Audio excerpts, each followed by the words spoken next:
Bon, Yannick Parent, courtier immobilier. Tout le temps en train de flasher, as-tu remarqué? Moi, je vends des maisons. Mais au moins, il flash en studio. Et ça, c'est apprécié. C'est vrai. Faut flasher en studio. T'étais aux îles de la Madeleine? Ben oui. Ouais, mais c'est combien de temps, elle est là?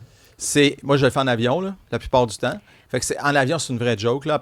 En partant de Saint-Hubert, c'est 2h15, le vent dans le dos. Est-ce que c'est la même chose que le transport, par exemple, si on va en Abitibi ou à Bécomo, ça part pas toujours, c'est compliqué, il y a peu de vols? Écoute, comment il s'appelle l'humoriste, là, Simon? Gouache? Non, Simon Leblanc. Écoutez, si vous avez une chance d'aller voir son monologue sur la prise de l'avion pour aller aux îles de la Madeleine, vous allez tout comprendre comment ça peut se passer, prendre l'avion. C'est moins... Ah oui, ça dit, Marc, sérieux, là, c'est du solide, mon gars.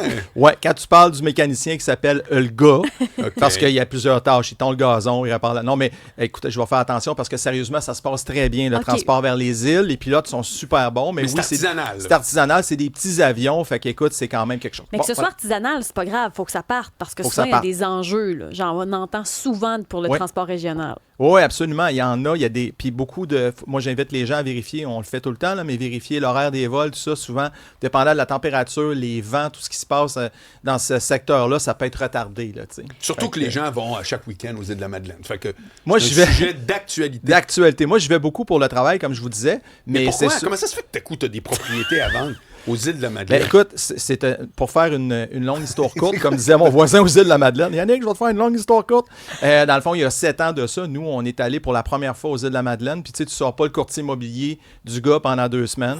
Fait que pendant qu'on est là, on était là, on a trouvé une maison à vendre, le prix d'un auto. Le prix d'un auto. Tu me niaises, là? Non, sérieusement, elle était placardée depuis 2 ans. Personne ne voulait l'acheter. Puis nous, finalement, on l'a acheté. Fait que de fil en aiguille, on est devenu à temps partiel des résidents là-bas. On a fait l'acquisition d'une 2e maison qu'on loue. Et on a commencé à travailler là-bas comme courtier immobilier. Il y avait très peu de courtiers, donc on vend des maisons là-bas depuis et des terrains depuis quelques années maintenant. Puis ça va, c'est un marché qu'on aime beaucoup. Et si tu pars maintenant, là, on me dit que c'est 19 heures te rendre aux îles à partir de Montréal. En auto? Oui, c'est quand même. Faut que tu prennes un bateau. Hey, mais puis, Marc, toi qui fais de la moto, là, oui. Est-ce que tu connais les îles? T'es-tu déjà allé ou pas? Jamais? Non, mais je t'arrête tout de suite, ça n'arrivera jamais. Lâche-moi avec Québec puis Montréal. Let's T'es go. un gars là. de Québec. Arrête, là. On va en parler de Québec, d'ailleurs, Isabelle. Oui, mais on va changer de sujet avant que ça s'enflamme.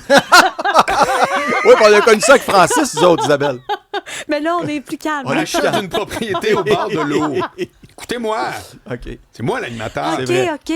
Achat d'une propriété au bord de l'eau et repart encore une fois de la nouvelle cartographie des zones inondables. Ouais, ça, T'as-tu l'air que je disais ma feuille ou pas pantoute? Pas pantoute, écoute. Non, écoute, on dirait que quelqu'un l'avait écrit. C'était pas si pire. Non, exact. Ouais, à la TV, c'est un autre affaire. C'est une autre affaire. Mais oui, écoute, la cartographie des zones inondables, là, Marc Pisa, c'est quelque chose qui est à revoir depuis des années là, par le ministère de l'Environnement au Québec. Et on le sait. Là, l'impact de ça en partant, c'est quoi? C'est l'enfer, c'est que présentement, il y a des gens qui sont en zone inondable qui potentiellement ne le seront plus parce qu'ils n'ont jamais été inondés de leur vie puis ils ne le seront jamais.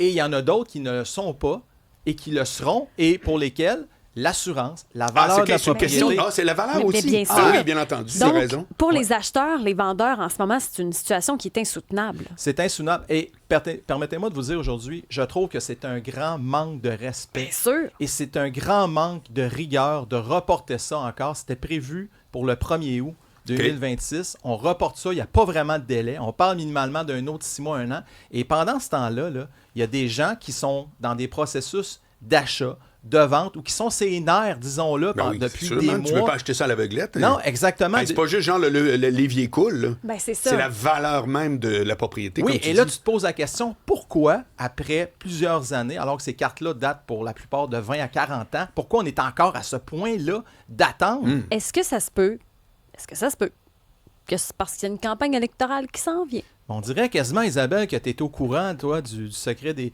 Mais pourquoi? C'est quoi le lien? Je vois même pas. Parce que c'est pas payant là, de faire ça, là, de changer d'une carte comme ça de zone inondable. Là, ceux qui vont finalement être classés. Tu sais, quelqu'un, ça fait 20 ans qu'il a sa maison. OK, mais il y a combien de personnes de touchées par ça? Tu le sais-tu? Il y a énormément. des centaines de milliers de résidents. Semblant. Oui, absolument. C'est beaucoup de gens. Puis effectivement, c'est dur de penser qu'en bout de ligne, c'est pas des votes. Ça va soulever aussi... Déjà, ça soulève des conflits dans plusieurs municipalités parce qu'il y a des gens qui s'adressent à leur MRC, à leur ville, pour dire, écoute, qu'est-ce qui arrive avec ma maison? Oui. Et les villes, pour plusieurs, ont déjà ces cartes-là et n'ont pas le droit de les utiliser parce qu'ils ne sont pas entendus encore avec, au niveau du gouvernement provincial. Alors, ça crée des situations présentement qui sont impossibles et j'ai beaucoup d'empathie pour ces gens-là qui vivent dans l'incertitude depuis des années. Puis il y a quelqu'un quelque part au gouvernement qui ne bougent pas, puis ça n'a pas de sens. Est-ce que tu as envie, toi, auprès de ta clientèle, est-ce qu'il y en a justement qui hésitent à acheter à cause de ça ou qui ne sont pas capables de vendre leur propriété? Hey, tellement. Hey, je le vois au quotidien. Puis les gens qui vous écoutent, qui sont propriétaires d'un bord de l'eau, puis les courtiers vont se reconnaître là-dedans aussi parce que des gens actuellement qui sont dans l'incertitude. Puis là, quand tu es dans l'incertitude, tu as 3 possibilités. Tu ne vends plus, tu n'achètes plus, ou tu décides d'acheter quand même, puis tu te fermes les yeux, tu serres les poings, tu penses que tu vas être correct. En anglais, on dit un leap of faith. Ouais, c'est ça. C'est genre un saut dans l'inconnu. Oui, exactement. Mais qui veut faire ça avec l'immobilier? Il n'y en a pas tant que ça. Il n'y en a pas tant que ça. Puis en même temps, tu protèges, nous, comme courtier, on veut bien protéger les gens. Puis les gens veulent aussi être protégés quand ils vendent à quelqu'un d'autre, quand ils achètent. À ce moment-là, ça crée une situation qui est vraiment très difficile. Si je peux me permettre de vous dire sur ce sujet-là, j'invite les gens avant de vendre ou d'acheter un bord de l'eau, même si les cartes ne sont pas officiellement sorties, de valider sur le site du gouvernement et aussi d'aller voir à la municipalité, à la MRC. Vous allez avoir d'autres informations qui ne sont pas disponibles présentement au grand public et ça peut vous sauver d'une catastrophe. Mais pourquoi on n'est pas capable de mettre de la pression? C'est beaucoup d'argent en jeu, c'est la qualité de vie. C'est l'hébergement, là, c'est la base de la pyramide de Maslow. Là. Donc, de te sentir correct dans ta maison puis à l'aise, il me semble que c'est la base. Je comprends pas pourquoi on peut pas mettre une pression Maslow, il faisait quelconque. des pyramides. Ben oui. OK. Il est vraiment très, très bon en plus. Non, mais c'est un bon triangle. Là. Ouais, c'est... Toi, Yannick, et toi puis moi, là, on sort d'ici. Moi, je sors toujours d'ici mieux éduqué. Ouais. On n'oublie jamais, je viens des régions, fait que c'est sûr qu'en quelque part, c'est ça se dit bien. Toi aussi, Isabelle, d'ailleurs, tu viens des régions. Moi, je viens des régions Non, et je les adore, les régions. Donc, avoir un toit sur la tête et être pas stressé avec ça, ça fait partie de la base. Là. Exactement. Puis, tu sais, comme je vous dis, il y a quelqu'un quelque part qui devrait prendre ça en main, puis c'est dur de penser qu'il n'y a pas un enjeu électoral dans ce report de ces cartes-là. Puis, je vous ramène à Montréal. Montréal, présentement, la mairesse a fait une sortie en début de semaine pour dire, écoutez, pourquoi on sait, là, en juin, il y a combien d'habitations qui ont été inondées suite aux pluies diluviennes et on veut avoir cette carte-là pour être capable de cibler les endroits où on va travailler en amont, soit qu'on va bâtir des îlots un peu pour aller chercher, pour contourner l'eau et tout ça, pour détourner. Mais là, présentement, n'ayant pas cette cartographie-là, autant la communauté métropolitaine de Montréal que celle de Québec a le même discours en disant, écoutez, on peut-tu avancer dans ce processus-là? Justement, tu parles de Québec. Qu'est-ce qui arrive avec le marché immobilier à Québec? Ça va plus, Marc. Non, mais à un moment donné, c'est en feu. Ça l'est encore? Écoute, Marc, je me suis dit, si je ne pouvais pas te rejoindre avec les îles de la Madeleine, j'avais certainement pu pouvoir te rejoindre avec Québec parce que c'est dur d'aller chercher ce gars-là. Je sais pas, mais mesdames, comment vous faites? Mais en tout cas, bref, non, mais le marché de Québec est complètement en surchauffe actuellement. Je pense qu'on peut parler de surchauffe. On peut parler d'un marché hyper actif qu'on a vécu à Montréal il y a à peu près 3-4 ans. Oui, mais c'est pas nouveau, là, Yannick. Ça fait au moins 2 ans là, que c'est vraiment de même. Oui, mais là, attends une minute, Marc. La particularité, c'est que présentement, on a fait une espèce de...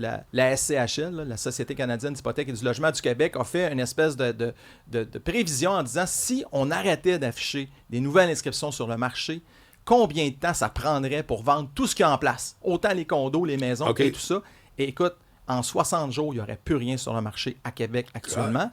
Et on parle d'un marché sain, environ 8 mois dans un marché qui est plus régulier. Oui. Mais le même marché à Montréal, présentement, on parle davantage d'un 5 à 8 mois. 5 mois pour une résidentielle, maison unifamiliale, 8 mois pour un condo. Donc, à Québec, une maison sur 3 se vend en surenchère actuellement. Et on a un délai de vente moyen, toute propriété confondue, de 20 jours. Mais ça, c'est-tu comme à la bourse, puis ça pourrait péter, puis tout à coup, whoop, ça tombe vers en bas?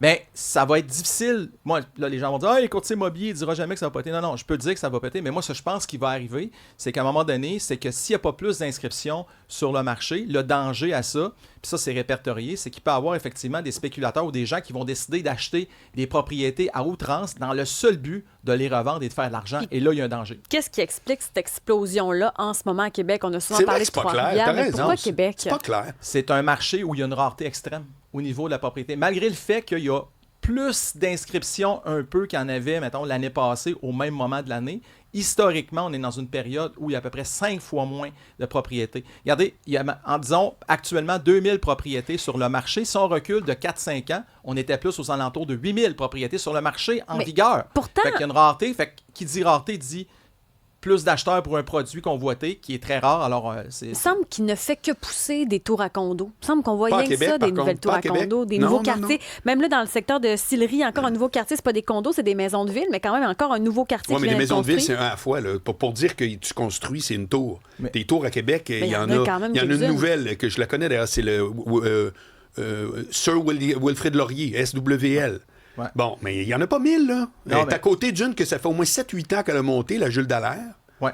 Bon. Mais je vais peut-être te surprendre ou pas en disant ça, puis toi aussi, Isabelle, mais c'est un bon point que tu amènes. 85% des nouveaux chantiers présentement à Québec, dans la grande région, c'est du locatif. Donc, quand on parle d'habitation, tu sais, pour acheter, 85% de ce qu'on construit dans la grande région de Québec, c'est pour la location. Encore là, ça met de la pression sur ce qui est à vendre. Tu sais. Ouais. Hey, merci Yannick Parent. Toujours un plaisir. Ben oui, reviens vite. Certain. À mardi.